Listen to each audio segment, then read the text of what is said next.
Cecile de France, you have won a few César Awards, which of course is France's equivalent of the Oscar. Tell us about what that experience was like attending that ceremony.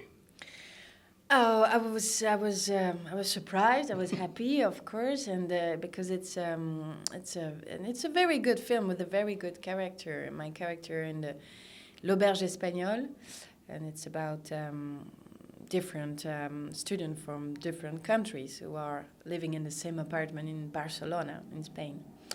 And the story, the film is very good, and yes, I was very happy, of course, and it was like after, because I'm from theater, and so it was like two years of doing cinema, short films, and so, but so I didn't expect something like that, in my life.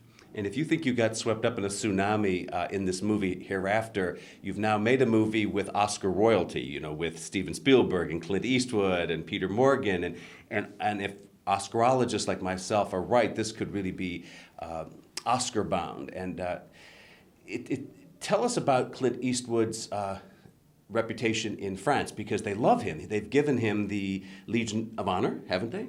Yes, something like that. Yes, right. Yeah, right. It's like God, in France. It's a lot of people, and on each generation and each social class really loves him, and because he used to be inspired by the real life, and he chose universal subjects, and he moved, and he's a real master, and so he moved deeply the world by doing those films, and this one too. It's a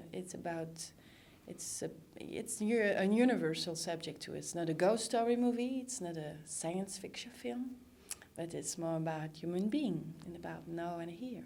And let's talk about your character, because she goes through a spiritual awakening as a result of being swept up in this tsunami. And tell us some more.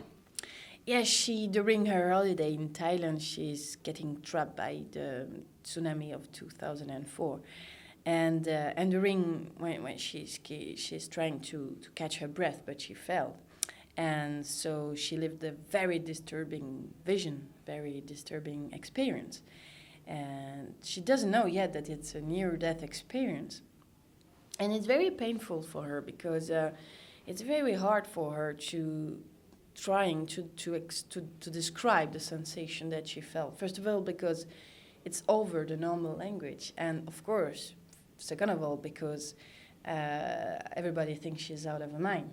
She's crazy. So it's and it's the same for real people who had lived this kind of experience, because everybody thinks it's schizophrenia or psychosis, and so. And people used to lose their credibility at home, at work, like my character. But my character is completely involved and completely obsessed by writing a book about that. And so when she met Dr. Rousseau, played by Marthe Keller, and she discovered that her vision is very close from a lot of other visions like that experience, and so it's a real relief, because she understands that she's not crazy. And so after that, she continues her research on the near-death experience, and after that, that will change her fundamentally, because that improves her interpretation of the world, And what about you? Where were you on this subject before you made this movie, and did this movie affect how you feel about the possibility of a hereafter? I hadn't thought about the subject, really, before working on this film. For me, death is part of life, so I didn't care. But of course, when I built my character and I did a lot of research, reading a lot of books, a lot of testimonies of near-death experience, I was very interested.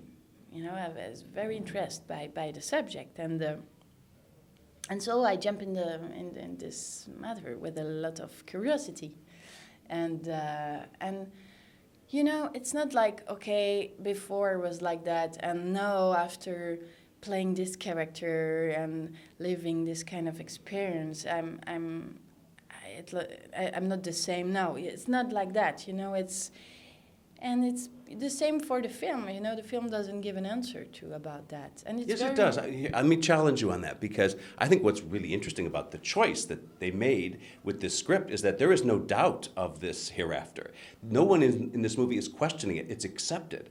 And so it leads you quite firmly as a viewer to go with this. I think that's a wonderful thing, because in this cynical age we live in now, everyone thinks they have to give both sides. But this says, no, this is it, accept it, and then your character takes this journey. I think that's wonderful. yes, but I'm not completely agree with you with the fact that the film gave an answer. For me, it's more about hope, and it's and if you have minded, of course you are receptive from the film, but if you are close to, you can be receptive, because it's not only like, you know, Clint Eastwood is clever than the man who just give an answer to anybody. You know, it's more about open the door to the mystery. And everywhere there are mysteries, there are the duty of listening without judgment, you know. So for me, it's more about three characters who are not superheroes, and they are very lonely, and they trust destiny, and this destiny drives each character towards the other. But and it's about hope too, and then the end is very romantic, so it's about love too. It is. That's the great payoff. Well, congratulations. Thank you. Thank you very much.